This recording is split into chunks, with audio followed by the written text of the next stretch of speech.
Olá, meus amigos, minhas amigas, sejam bem-vindos a mais uma aula para a revisão da prova de Procurador do Estado de Tocantins.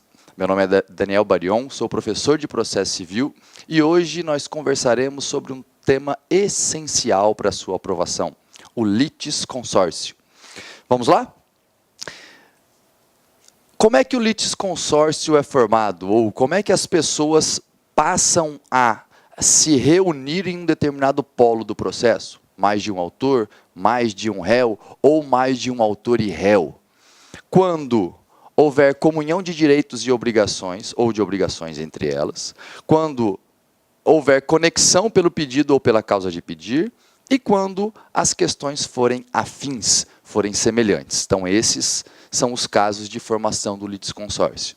Um tema bastante importante e que o Código destacou é a limitação do litisconsórcio. É possível que a parte peça para que o número de litisconsórcios seja limitado, reduzido. Por quê? Para não comprometer a rapidez ou do processo ou dificultar a defesa ou o cumprimento de sentença. Nesses casos, a limitação pode ocorrer na fase de conhecimento, liquidação de sentença ou execução e só se aplica ao litisconsórcio facultativo, porque ele é opcional. Se o litisconsórcio for necessário, não há como limitar o número de participantes do processo. Ainda em relação à limitação, o requerimento interrompe o prazo, interrompe, não suspende, e esse prazo recomeça a partir da decisão que resolve o pedido de limitação do litisconsórcio. Outra questão importantíssima e normalmente é objeto de questões das bancas, a diferença entre litisconsórcio necessário e litisconsórcio unitário. A regra é a seguinte, pessoal. O litisconsórcio é necessário porque a citação de todos os litisconsórcios é indispensável. Ou seja, o processo não pode tramitar sem a presença de todos. Isso não significa que a decisão que será proferida nesse processo obrigatoriamente será igual para todos. Se isso for o critério, se esse for o critério para a definição de litisconsórcio, ou seja, a decisão uniforme para todos, o litisconsórcio não será necessário, e sim unitário. Então, observe a diferença. No litisconsórcio necessário, o que importa é que todos sejam citados. No litisconsórcio unitário, o que importa é que o mérito seja igual para todos.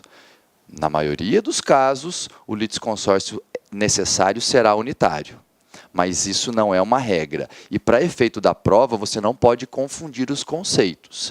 Separe o litisconsórcio necessário do unitário pelo critério de definição do litisconsórcio. Isso é muito importante para você entender como funciona essa sistemática.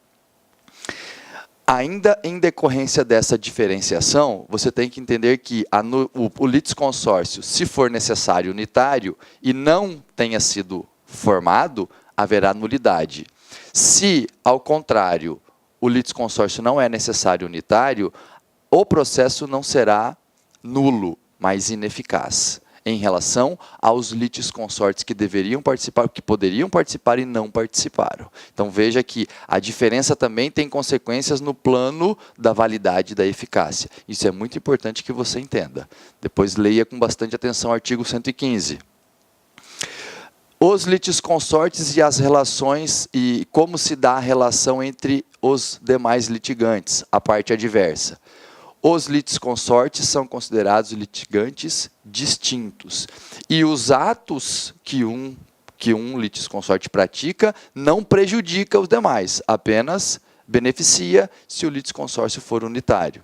Nesse caso, no caso de litisconsórcio unitário, as partes não são consideradas como litigantes distintos porque a decisão vai ser igual para todos. Todavia, os atos praticados por um não... Olá, meus amigos, minhas amigas, sou o professor Luiz Antônio Carvalho e com muito prazer, muita satisfação, estou aqui para convidá-lo a conhecer o nosso super curso de revisão de véspera, revisão final para o concurso da Procuradoria-Geral do Estado de Tocantins para o cargo de procurador. Nós, do Lá Concursos, fizemos uma grande parceria com uma equipe top de linha, nível Brasil, de revisão de véspera. E essa aula que você acabou de assistir, na verdade, não é uma aula, né?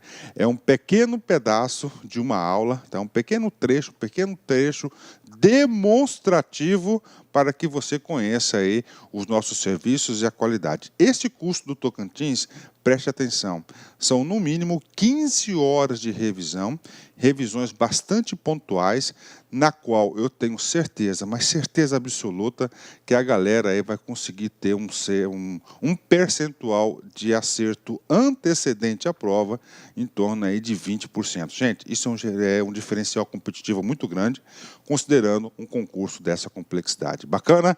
Então, meus amigos, minhas amigas, espero vocês aqui no Lá Concursos com a revisão PGE.